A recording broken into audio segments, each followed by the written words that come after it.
I recognize Mr. Hultgren for 5 minutes. Thank you, Madam Chair. Thank you for both being here. I apologize for being a little bit late. Had a couple other meetings going on at the same time, but do appreciate your testimony. Do wanted to ask a couple questions. I'm not sure if this was covered in your oral testimony or not, but wanted just to clarify it. First of all, Dr. Sullivan, wondered just on timeline when we could expect the department to conclude its review to determine if Anti-Deficiency Act violations had occurred. Thank you, Mr. Hultgren. It's my understanding that the preliminary determination has been concluded and the matter is in the process of being referred forward to through appropriate channels to OMB and Justice, I presume. I confess to not being completely clear on the procedural details for that process, and that report and write-up should go forward perhaps as soon as the end of this week. Okay, so you think we would start seeing those then in the next couple of weeks? Is that your thought? Again, I'm not conversant with the procedural details that move these matters from a preliminary determination all the way through and bring them to the Congress's attention. But my understanding is there is a preliminary determination. I believe it is an affirmative one, and that the package is moving forward. Okay. Also, Dr. Sullivan, of the several deadlines for action identified in the NOAA and DOC decision memos, many of them had deadlines that have already passed. How many of those action items were completed by the listed deadline, and what are they? The far majority of them, Mr. Hultgren, and I can give you a detailed listing of those. I'm sorry, I can't recount them to you one by one. You appreciate there's quite a number. We have been holding biweekly meetings on the progress of those actions at very senior levels. Both the Undersecretary and the Acting Secretary were briefed at the 90-day point on progress to date. There were many of the very early actions confirmed to be completed. There were none that I recall that were not underway or at an expected point of progress by that 90-day point, with I think one exception where, as the team investigated the actions needed to fulfill the order that was given, they found the scope was more complex than realized and requested permission to delay one milestone. But I would be happy to get you that full accounting. If you would, that'd be great. If you can get that to our office and maybe also to the committee, that would be terrific. We'll be glad to do that. Thank you. Mr. Zinsser, just a couple questions for you. When do you anticipate completing your response to the investigative report?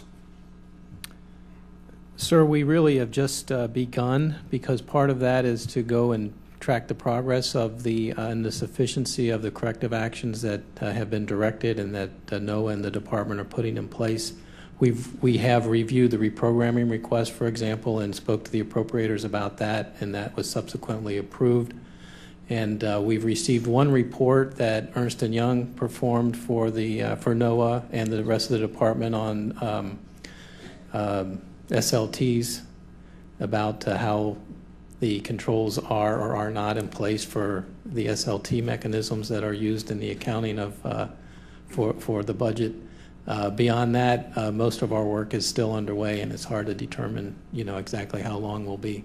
Plus, we're doing some follow-up interviews, and as you probably are aware, you really never know where those are going to lead you.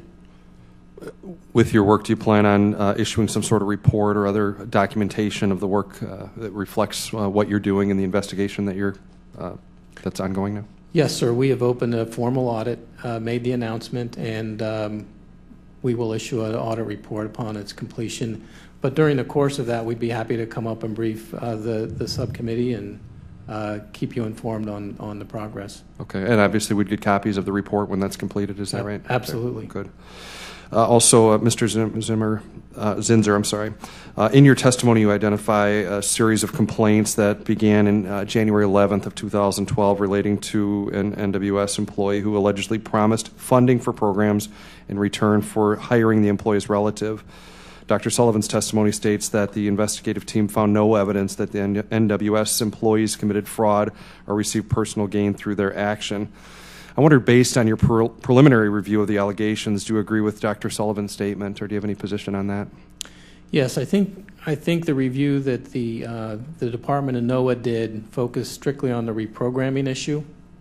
In that case, if you put aside the fact that a willful violation of the Anti-Deficiency Act could constitute a criminal act and be considered a fraud, you put that aside for now.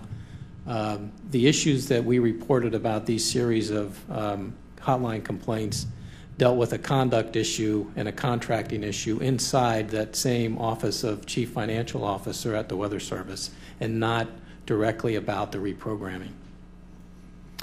Okay. I think that sort of answers my question. But so you don't have any direct statement of whether you agree with Dr. Sullivan's statement on that or not, that there was no evidence of personal gain received by these employees? I think that the issue involving the former employee and the contractor, I think he did improperly obtain personal gain, but not through the reprogramming effort.